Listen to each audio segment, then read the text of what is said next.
We have the names and the addresses and the age of all those Palestinian martyrs.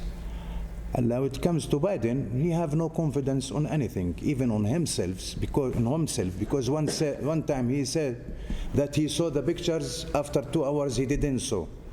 When he went to Israel to visit Prime Minister of Israel, Netanyahu, he said this bombardment on Al-Ahli hospital, it's the other side. Then they discovered that it's not the same. So yesterday his statement that there is some civilians, but the numbers are not accurate, we will see. As the opposite after extremist gangs in Israel killed Rabin, the Prime Minister. And I asked the High Commissioner to ask the Israeli side to provide for him the names of the Israeli casualties. They are talking now about 1,400. What we are talking, we will bring all the names because we will follow. We will not leave those families who totally exterminated. We have to follow later for their compensation and for their right.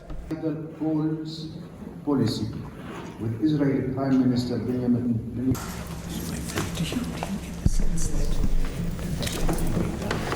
Trying to find a solution for unity.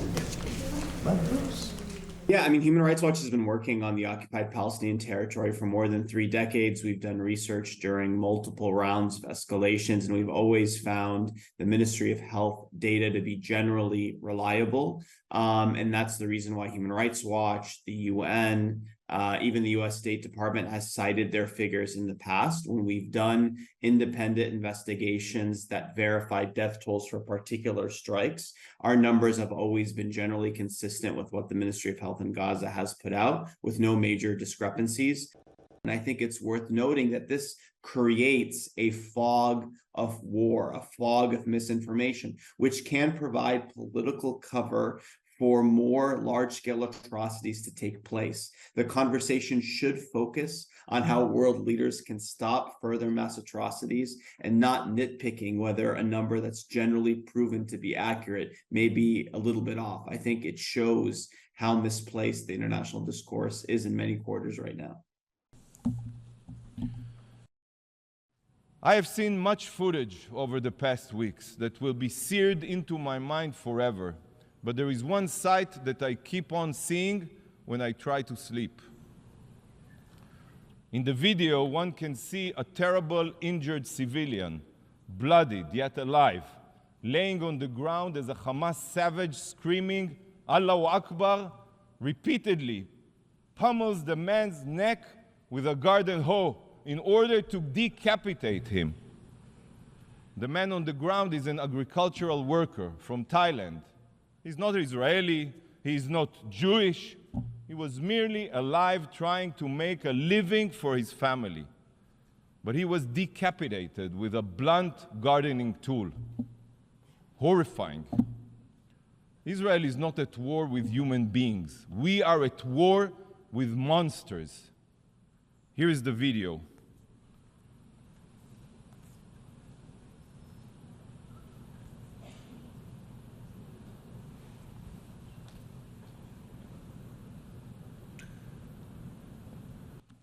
Thank you, Mr. President.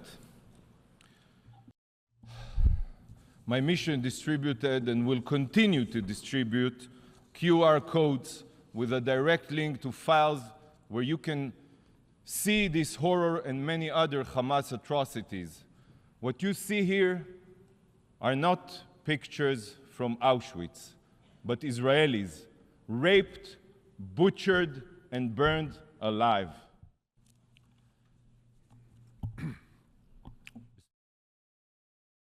I don't have videos to show you. We respect the dead too much. We respect the pain of their families too much to show videos. But check out your mobiles. Thousands of videos depicting the abomination, the horror, the inhumanity to which thousands of Palestinians are being subjected and have been subjected. Israel is making Gaza a perpetual hell on earth. The trauma, will haunt generations to come.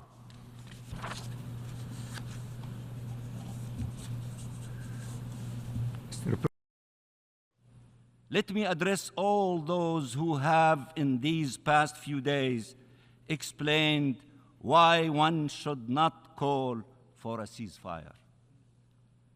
How can representatives of states explain how horrible it is that 1,000 Israelis were killed and not feel the same outrage when 1,000 Palestinians are now killed every day? 1,000 Palestinians killed every day. Why not feel a sense of urgency to end their killing? Nothing can justify war crimes, crime against humanity, and genocide.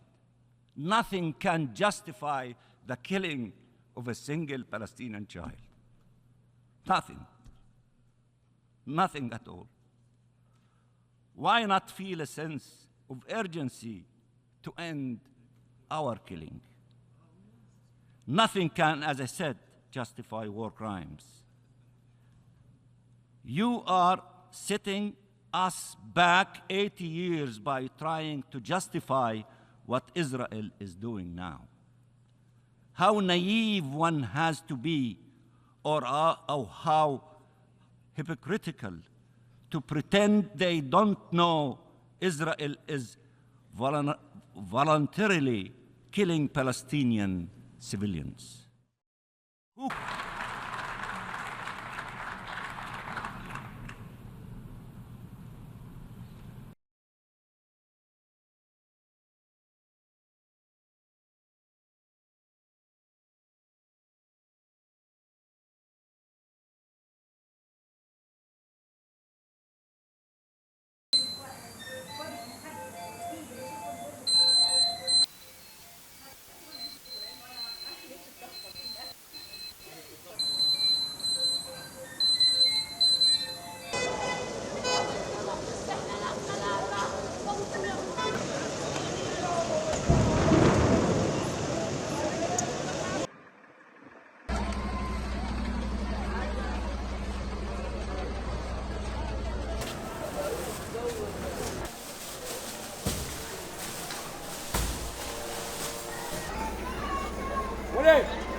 看到有武装直升机在空中巡逻。对于过往的车辆来进行严格的盘查，而实际上在当地时间大约11时后呢，我们是进入到了这个军事基地入口的一个检查站来进行报道。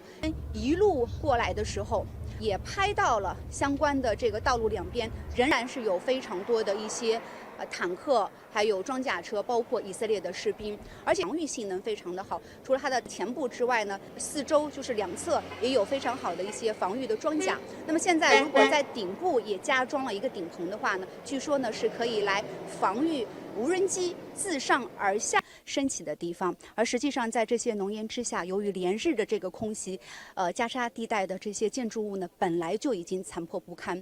而以色列的国防军此前是宣布说，以色列的军队对加沙地带的这些空袭，它的主要的打击目标是巴勒斯坦伊斯兰抵抗运动哈马斯的军事目标。但是在这连日的空袭当中呢，我们看到加沙地带，特别是北部地区，遭受到了非常大的破坏，同时也导致了大量平民的伤亡。